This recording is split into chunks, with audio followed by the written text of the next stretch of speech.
Financial education is the possession of the set of skills and knowledge that allows an individual to make informed and effective decisions with all of their financial resources.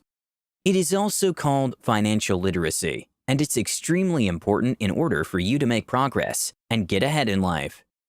If you are looking for improvement in your personal and financial life, you might be looking for financial freedom and financial independence. It means that you want to reach a point in your life where you no longer have to depend on family, a job, or a company that you don't like for money. But there is another concept that I'd like you to understand. It is financial confidence. It is different from financial freedom. This is because freedom is based on the amount of money that you have available, while financial confidence is based on your confidence and acumen to generate money. Now, here's the thing. Most people think that there is a money scarcity. They think that there is no money and making more money is impossible. But this is deeply untrue. The truth is, the world is littered with money, but only those with the skills and knowledge can acquire it. Money is like a game, and it has a bunch of rules that you just have to follow. Play according to the rules, and you will become the master of your financial life, guaranteed. In this video, I'm going to teach you the 4 most important rules of money, which are the basics of being financially free, financially confident, and financially literate.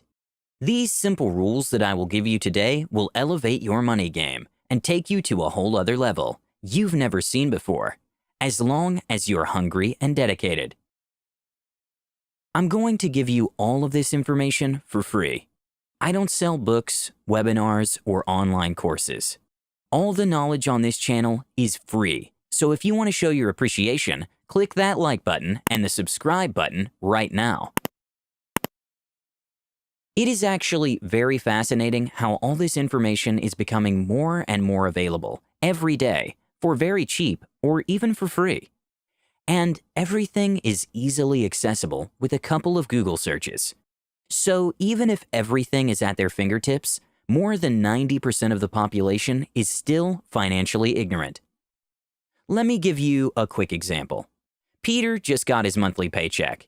After tax, he's left with $1,700. Instead of using this money to invest, save, or anything else that might be useful, he decides to waste it on a couple of barbecues with friends and many other useless liabilities. Are you a Peter? Because there are unfortunately a lot of financially ignorant people today. But the thing is, if they can change a few bad habits and develop a rich mindset, just about anyone can become rich. There are no rich people that are financially ignorant, except of course for those that got lucky. For example, stumbling upon a large inheritance or winning the lottery. However, statistics show that 70% of lottery winners end up bankrupt after just a few years of being extremely rich. Why is that? Again, it all comes down to how financially educated one is. If you have a lot of money, you will still make bad decisions and lose it all because you don't know what to do with it. So, if you want to become rich long-term, and not just for a couple of years, you have to get financially educated. Unfortunately, this kind of education is not taught in schools, so you need to do it by yourself. So, all the information is easily accessible, and this raises the question, why don't people learn more about finance? There are 2 main reasons why people don't get the financial education they need, despite it being extremely cheap, and in some cases, completely and totally free. Reason number 1, conventional wisdom. Here's the truth, financial education is not conventionally okay. Most people will give you a mindset of scarcity, and if your mindset is wrong, you will never attract money. For example, growing up, your parents might have been telling you, money doesn't grow on trees. And money is the root of all evil. These lies that people tell their kids are stopping people from taking the necessary steps to a better life financially. Another conventional concept that is widely thought but is extremely wrong is the negative connotation towards debt. Debt is not that bad if you know how to use it, but still, people demonize it because they don't have the appropriate education. So, you have to stop listening to those that aren't financially literate and financially confident. You should start listening to those that actually know how to generate money, because they are the ones that can give you tips on how to become financially educated. Just like in a sport, for example skiing, You don't want to learn how to ski from someone that has never skied before. You want to learn from somebody that already knows how to do it. Apply this to your financial education and you'll learn very fast. Reason number 2, comfort zone and self-esteem. In order to generate money, it's believed among the rich that you need to be confident and have decent self-esteem. Self-image is important, and you have to first of all believe that you truly deserve to be wealthier and happier. If you don't, you will never become rich. Think of it like a self-fulfilling prophecy. You have to see yourself rich first. This confident, charismatic, rich image you see yourself in your mind will give you the needed confidence to continually act out of your comfort zone, which is very important. A very successful person once said, "Most people are not successful because they are afraid of success." This is true. In order to become successful, you have to step out of your comfort zone and take risks. For example, if you want to start your first business, but you don't have any money, you might first of all have to take the risk of getting a loan from your bank and putting yourself in thousands of dollars in debt, which is out of a lot of people's comfort zone. Charisma and confidence are some of the key ingredients you need to become rich. If you don't have the confidence to take action, you'll never become rich. So, before actually getting into financial education, you have to first work on yourself and your mind when it comes to risk-taking and failure. Confidence will give you the strength and the courage to take risks and perform under pressure. So, now that you know all about why people don't get financially educated and the importance of it, let's get started with the 4 most important rules of being financially educated. Rule number 1. Don't invest in what you don't understand. Investing is very important, especially when you want to multiply your money. Here's the thing. You will never, ever get rich long-term by working for someone else. You have to start investing. There are many types of investments, such as stocks, bonds, real estate, and Forex, just to mention a few. But I want you to know the single most important investment, and that's in yourself.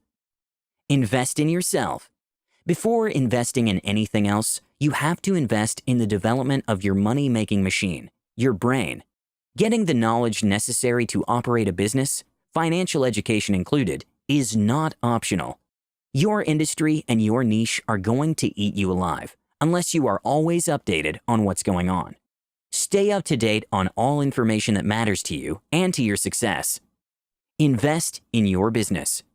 If you buy or create a business, you will probably at one point want to expand it. If you want to do so, you need to put some money into your business in order for it to grow.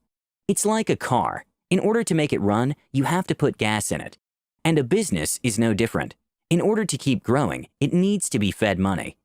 Investing in your business might be anything from marketing to research or developing a new product. Invest in real estate. Real estate investing, like other investments, are basically buy low and sell high. A simple concept with very complicated steps. Most real estate investors start with regular homes, then they move to commercial real estate, hotels, big commercial centers, offices, and more. Basically, you find units, structures with potential that have been mistreated. You fix them up, you wait for the price to rise, and then you sell that unit in order to make a profit. Invest in stocks. Stocks, or shares, are literally part of a company that is for sale to the public. When buying stocks, you have the right to a part of the profits of that business, which is the equivalent of your initial investment. Just like any other investment, the stock market is pretty risky, and there are a lot of people that lose a lot of money with it. So, these 4 are the most important and well-known types of investments. However, independently of the type of investment that you choose, you have to know what you're getting into.